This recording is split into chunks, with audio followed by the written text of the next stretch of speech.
So what's going on, guys? DIY Dan here again, and this is another episode of Day to Day Around the House.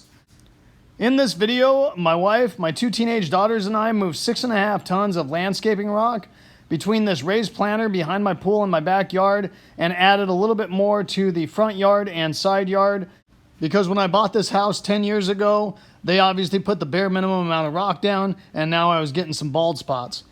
I also put down landscaping fabric on the raised planter all the way around the pool to help prevent the amount of weeds, hopefully in the future. And I'm going to share some helpful tips and tricks that I used to lay this stuff down really efficiently, because I was going around a lot of pre-existing plants, and the raised planter I put in 8 years ago has a lot of curves to it, which made it a little bit more difficult. Now, obviously, there's some stuff in this video that might not apply to your situation or you be able to do. However, you should be able to find something in this video helpful if you are doing a similar project. So let's get to it. So we got all this rock laid down in a matter of a Friday afternoon and a Saturday morning up until about 1 o'clock in the afternoon. So one of the biggest time and energy savers that we did to make this project go fast was I was able to borrow a trailer from my work that was high enough where we could pull the wheelbarrows directly to the back of it and then basically push the rock off into those wheelbarrows with either a shovel or a rake. Whereas if you have it delivered in front of your house, you've got to go through all the work of actually shoveling it into the wheelbarrow, so you're basically doing twice the work. So if you have access to a trailer that might work to go get your rock, I highly recommend it. If it's a wire mesh or wood deck, you can always put a heavy-duty tarp so you don't get the rock stuck between the boards or through the wire mesh, and then get that trailer up in the air enough, if it's not high enough, with some blocks or something so you can scoop that rock directly off the trailer into the wheelbarrows. Another thing I realized is the first time we went to this gravel place, I actually got almost 3 tons of rock, and then I knew I was gonna have to make another trip, but what I told them to do is give me a little bit less, so I only got 2 tons the next time, and I told them to put it more towards the back of the trailer, so it was easier for me to get it pushed off and into the wheelbarrows. Granted, the only reason I was able to do that is because I was only a couple of miles away from the sand and rock place.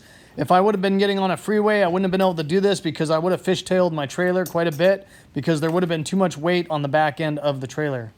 I also put a large tarp underneath the back of the trailer so any rock that missed the wheelbarrow or wagon would go onto the tarp and make it for an easy cleanup when we were all said and done. Now, because I had pre-existing plants in this raised planter, I did have sprinklers already ran, and the easiest way to do this is just remove those sprinkler heads and then put them back in when you're all said and done with this landscaping fabric. There's 2 reasons I say this. One is any spot where you do not have landscaping fabric around it is going to get weeds easier. So if you cut a big enough hole to fit the whole sprinkler head through it, then you're going to have that much more area where weeds can start growing through it. However, if you just slit a hole big enough for the piece of PVC and then put the head back on, you don't have nearly as much room for those weeds to get going through the fabric. So this sprinkler head was going to be too low once adding rock to the planter. So I got a 1/2-inch female pipe coupler and then got another riser so I could raise that sprinkler head up above the rock. When laying the fabric around these big trees, I did have to cut a slit all the way from the one side of the fabric and then go around the tree. So then I overlaid the next layer of fabric all the way up to that tree, basically overlapping the old layer by about 1 foot. Now granted, 1 foot of overlay between the layers of fabric is probably a little excessive, but you don't want to go with only a couple inches because I guarantee you those weeds will find their way through that. The other thing I've done in the past when laying fabric is cut off the excess to make it contour around the planters that I was doing. This time, instead of cutting those pieces off, I put slits with a heavy-duty pair of scissors all the way down and then just folded them back over the top and then put the rock on top of that to hold it in place. So basically, instead of wasting that material and throwing it away, I'm providing a double layer of protection against weeds and grass growing through. It's also very common to use landscaping nails to hold the fabric in place. I didn't want to do that this time, and the reason being is, again, you're putting extra holes in this fabric that will give weeds and grass a chance to start growing through that and just open those holes up even bigger over time. So by just laying the fabric down, holding it down, and letting my wife or children place the rock on top of my hands or close to it, I'm basically eliminating more holes for the weeds and grass to start growing through and opening them up over time. Here is a good view of how I cut the fabric around the corners and just folded it back so I wasn't wasting the material and providing that extra layer of protection.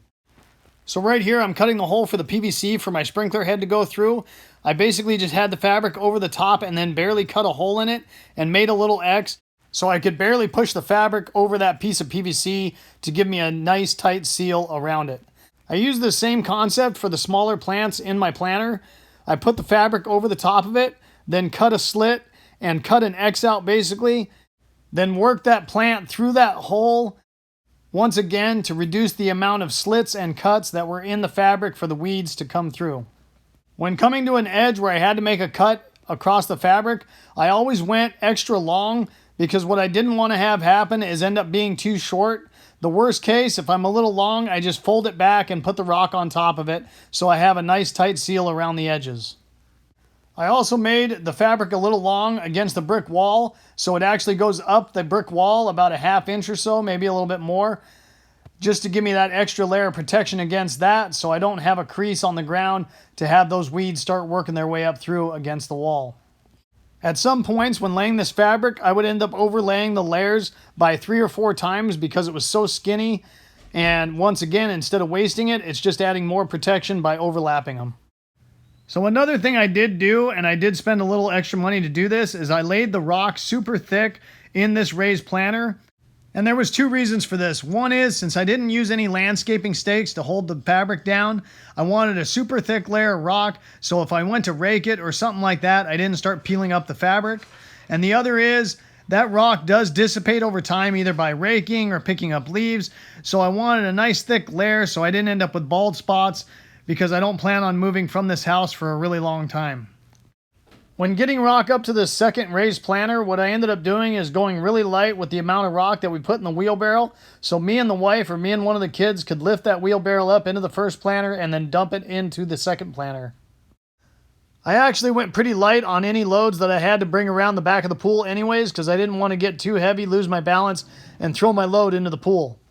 Once getting the landscaping fabric all laid down and the rock on top of it, I went ahead and put my sprinkler heads back on.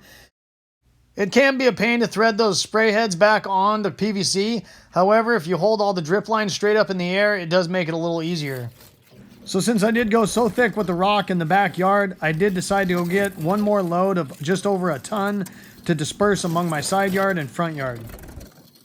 Right here you can see a couple of the big bald spots that I've got in my side yard. Now granted, the reason for some of these bald spots is I do take vehicles in and out of my side yard consistently throughout the week, but the other reason is it was a thin layer of rock to begin with. Another thing to keep in mind is if you are going to get rock and you're trying to match pre-existing what you have in your yard, make sure you take a good size sample, not just a few pebbles, down to match it up. I know this rock doesn't look like what I have in my front yard, but that's because it hasn't rained or I haven't ran a hose over it. Once that happens, it will match up perfectly. So one other thing to think about, guys, if you are planning on laying a bunch of rock and planning on going and buying a wheelbarrow, you might want to consider one of these gorilla carts. This thing was way easier, especially for the wife and kids, to pull around. And it also has a dump bed, so it made it easy to dump the rock out of it. Hopefully you guys enjoyed this video and it gave you some good information. If so, make sure you hit that like button and subscribe to my channel if you haven't already. I'd really appreciate it. The whole concept of my channel is to give you guys the most information in the least amount of time as possible so I don't waste your time. And I hope to see you next time. Have a good one. Later.